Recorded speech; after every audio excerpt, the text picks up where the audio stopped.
Radio खिड़की, थोड़ी हवा ने दो थोड़ी आवाजें।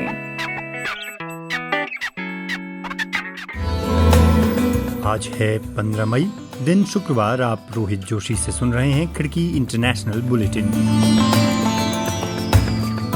यहाँ हम आपके लिए लेकर आते हैं दुनिया भर की अहम खबरें।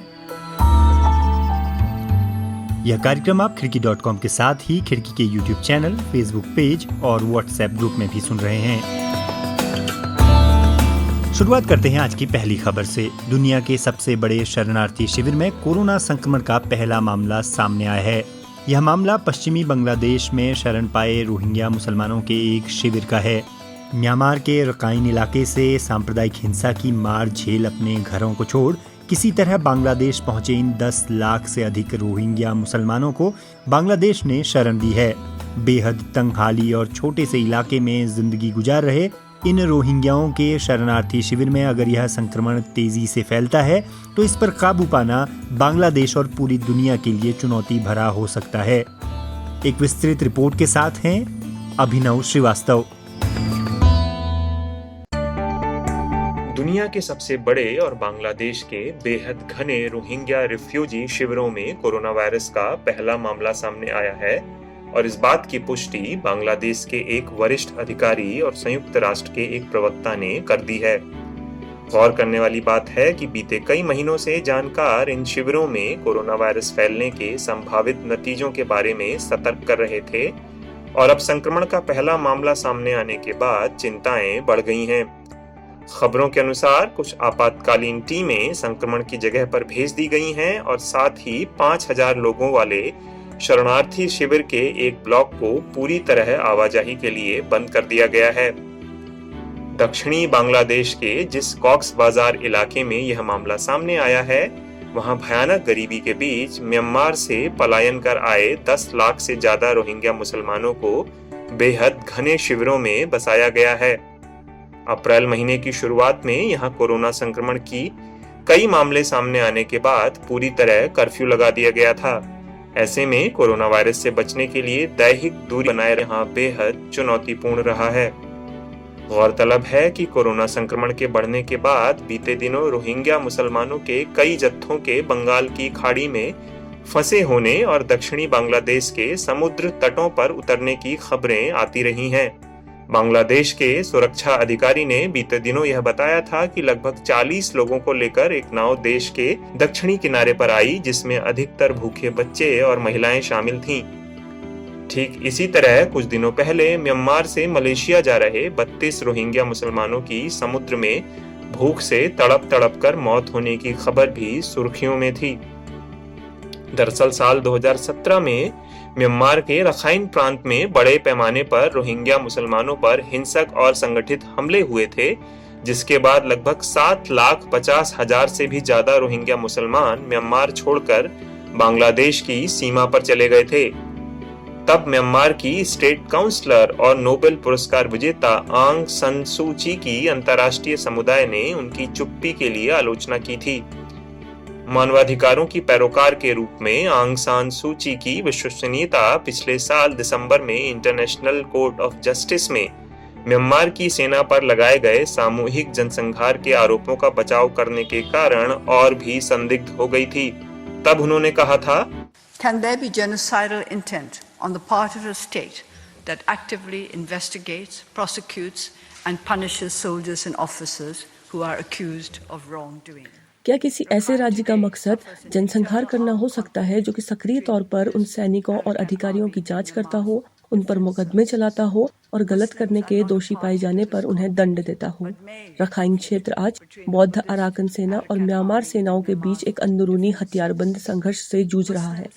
मुसलमान इस संघर्ष में कोई पार्टी नहीं है, लेकिन हो सकता है कि संघर्ष के दूसरे नागरिकों की तरह ही ये लोग भी अपनाए जा रहे सुरक्षा उपायों से प्रभावित हो रहे हों।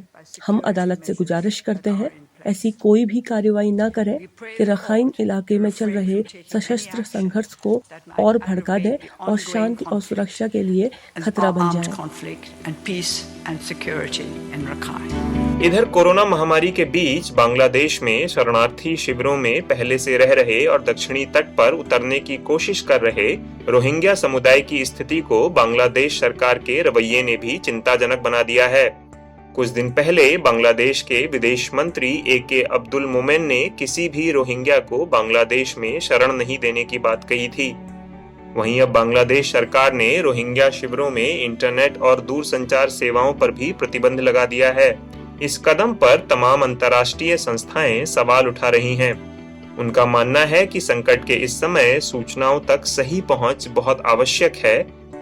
एमनेस्टी इंटरनेशनल के बांग्लादेश प्रतिनिधि साद हमीदी ने यह बात रेखांकित करते हुए कहा, It's not the best time to have internet shutdowns and restrictions on telecommunications. Internet सेवाओं या दूर संचार सेवाओं पर प्रतिबंध लगाने का यह सही समय नहीं है, क्योंकि यही असल में जानकारियों को तेजी से लोगों तक पहुंचाने का सबसे आसान जरिया है। इसलिए इन सुविधाओं को इन असहाय लोगों तक पहुंचाना चाहिए। इसके उलट बांग्लादेश रिफ्यूजी रिलीफ के प्रमुख शम्सु डोजा ने दावा किया कि इस समय सरकार सभी आवश्यक चीजें मुहैया कराने में ध्यान दे रही है। उनके अनुसार ওইখানে যাতে জনসমাগম না হয় हमने उन सारी ही जगहों को बंद कर दिया है जहां लोग अक्सर जुटते हैं। स्कूल, मदरसे, लर्निंग सेंटर जैसी सारी जगहें। जो जरूरी सुविधाएं हैं वो ही चालू रहेंगी। जाहिर है कि ऐसे हालातों में बांग्लादेश में शरणार्थी शिविरों में पहले ही मुश्किलों से गुजर बसर कर रहे रोहिंग्या समुदाय की स्थिति और खराब होने वाली है। मानवाधिकार समूह अपील कर रहे हैं कि ऐसी व्यवस्थाएं कराई जाएं जिससे ये शरणार्थी दैहिक दूरी के एहतियात का पालन कर सकें। बता दें कि बांग्लादेश में अब तक कोरोना संक्रमण के 18,863 मामले दर्ज हो चुके हैं और इन संक्रमणों से 283 लोगों की मौत भी हो चुकी है।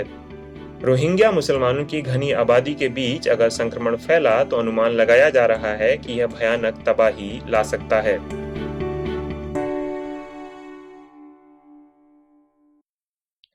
रिपोर्ट सुना रहे थे अभिनव श्रीवास्तव। WHO ने अपने एक अध्ययन के मुताबिक आशंका जताई है कि अगर सावधानी नहीं बरती गई तो कोरोना वायरस से अफ्रीका में 20 करोड़ से अधिक लोग संक्रमित हो सकते हैं और 1.5 लाख लोगों की मौत हो सकती है। इस अध्ययन में शामिल शोधकर्ताओं ने कहा है कि भले ही कई अफ्रीकी देशों ने कोरोना पर नियंत्रण लाने के उपायों को अपनाने में सख्ती बरती है, लेकिन फिर भी वहां स्वास्थ्य सुविधाओं के हालात इतने बुरे हैं कि यह उपाय नाकाफी साबित होंगे। अध्ययन में कहा गया है कि स्वास्थ्य सुविधाओं के बेहद अभाव वाले इस महाद्वीप में कोरोना वायरस के प्रकोप का असर यहाँ पहले से ही मौजूद HIV, तपेदिक, मलेरिया और कुपोषण जैसी प्रमुख बीमारियों के असर को और भी बढ़ा देगा, क्योंकि स्वास्थ्य सुविधाओं को यहाँ अपना ध्यान कोरोना वायरस के प्रकोप से लड़ने पर लगाना होगा। रिपोर्ट के मुताबिक अफ्रीका के छोटे और सबसे कम संसाधनों वाले देशों में संक्रमण का सबसे ज्यादा खतरा है।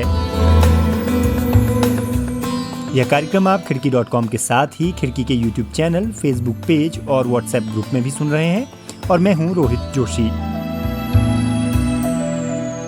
रुक करते हैं अगली खबर का। चीन की सरकारी न्यूज एजेंसी जिन्हुआ के मुताबिक कोरोना वायरस के शुरुआती केंद्र वुहान शहर में अब तक 30 लाख नागरिकों के कोरोना टेस्ट करवाए गए हैं।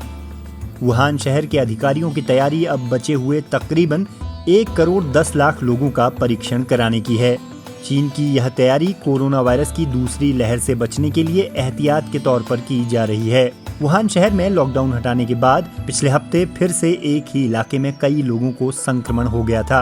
अब तक के कोरोना वायरस संक्रमण के अनुभवों ने बताया है कि जिन देशों ने अधिक टेस्ट किए हैं और फिर संक्रमितों को आइसोलेट करने के लिए क्वारंटीन जैसे कदम उठाए हैं, वही देश कोरोना पर ठीक से काबू पा सके हैं। एजेंसी ने वुहान शहर के अधिकारियों की एक मीटिंग में लिए गए फैसले के बारे में बताते हुए कहा है कि कोरोना जांच में प्राथमिकता उन इलाकों को दी जाएगी जहां सबसे अधिक मामले दर्ज किए गए हैं और जिन लोगों के अभी टेस्ट नहीं किए गए हैं।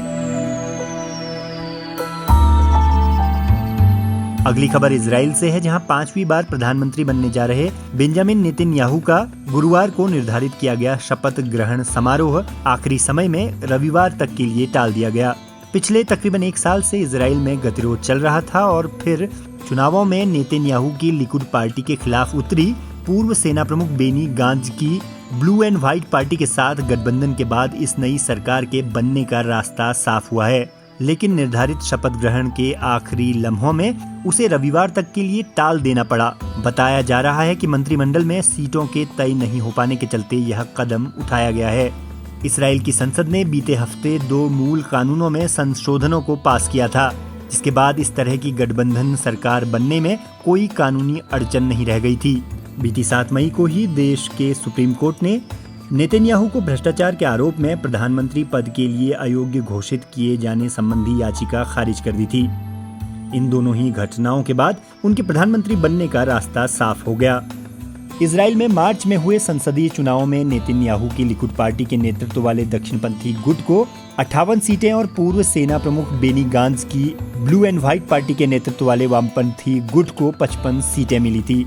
120 सीटों वाली इजराइल की संसद में सरकार बनाने के लिए 61 सीटों की जरूरत होती है। माना जा रहा है कि इजराइल के पूर्व सैन्य प्रमुख गबी अश्केनाजी देश के नए विदेश मंत्री होंगे और रक्षा मंत्री का पद स्वयं बेनी गांज संभालेंगे। इस बीच तुर्की की मुद्रा लिरा अमेरिकी डॉलर के मुकाबले मजबूत होकर 6.9 में पहुंच गई है। रिपोर्टों के मुताबिक ऐसा इसलिए हुआ क्योंकि तुर्की की सरकार ने अपने विदेशी सहयोगियों जापान, ब्रिटेन, कतर और चीन से तत्काल आर्थिक मदद की अपील की। इन देशों के साथ हुई द्विपक्षीय वार्ताओं में जापान और ब्रिटेन के साथ तुर्की ने करेंसी स्वैप लाइंस को लेकर नए समझौते किए हैं और कतर और चीन के साथ मौजूदा सुविधाओं को विस्तार देने पर सहमति बनी है। यह कदम सरकार ने गहराते ऐतिहासिक मुद्रा संकट को भांपने के बाद उठाया था। इसके चलते तुर्की की अमेरिकी डॉलर पर निर्भरता कम हुई है, जिससे उसकी मुद्रा डॉलर के मुकाबले मजबूत हुई है। तुर्की की सत्तारूढ़ एके पार्टी के विदेशी मामलों के उपाध्यक्ष सेवडेत यिल्माज ने इस बात की पुष्टि करते हुए कहा, हम स्वैप के अवसरों को लेकर अलग अलग देशों के सेंट्रल बैंक से वार्ता कर रहे हैं। इससे आगे यिल्माज ने जोड़ा कि अमेरिका अकेला देश नहीं है और भी देश हैं। हालांकि अपनी इस बात को उन्होंने इससे अधिक विस्तार नहीं दिया। चलते हैं अगली खबर की ओर। कोरोना वायरस के चलते हुए लॉकडाउन से यूरोप की सबसे बड़ी अर्थव्यवस्था जर्मनी मंदी की तरफ धंसती दिखाई दे रही है। यहाँ बीते महीने जबरदस्त गिरावट देखी गई है। पहली तिमाही में 2.2% की गिरावट दर्ज की गई है, जो कि 2008 की आर्थिक मंदी के बाद से सबसे बुरी हालत है। जर्मनी का सकल घरेलू उत्पाद 2.3% तक गिर गया है। अब एक नजर दुनिया भर में कोरोना संक्रमण पर। worldometers.info की वेबसाइट के अनुसार भारतीय समय के मुताबिक शाम 6:30 बजे तक दुनिया भर में कोरोना संक्रमण की तादाद 45,55,803 पहुंच गई है। दुनिया भर में अब तक कुल मौतों का आंकड़ा 3,04,201 दर्ज किया गया है और 17,22,232 लोगों को सुरक्षित बचाया जा सका है। यहाँ बताए गए सारे आंकड़े worldometers.info से लिए गए हैं। तो दोस्तों, आज का यह इंटरनेशनल बुलेटिन आपको कैसा लगा, इस बारे में जरूर कमेंट करें। आप जिस भी प्लेटफॉर्म पर खिड़की को सुन रहे हैं, लाइक और शेयर करना ना भूलें। खिड़की के YouTube चैनल को भी सब्सक्राइब कर लें और बेल आइकन भी टैप कर लें ताकि हर अपडेट आपको मिलती रहे। अभी के लिए रोहित जोशी को दीजिए इजाजत। कल फिर होगी मुलाकात। आप जहां चाहे हमें सुन सकते हैं खिड़की.com के साथ ही खिड़की के YouTube चैनल और Facebook पेज पर भी। नमस्कार।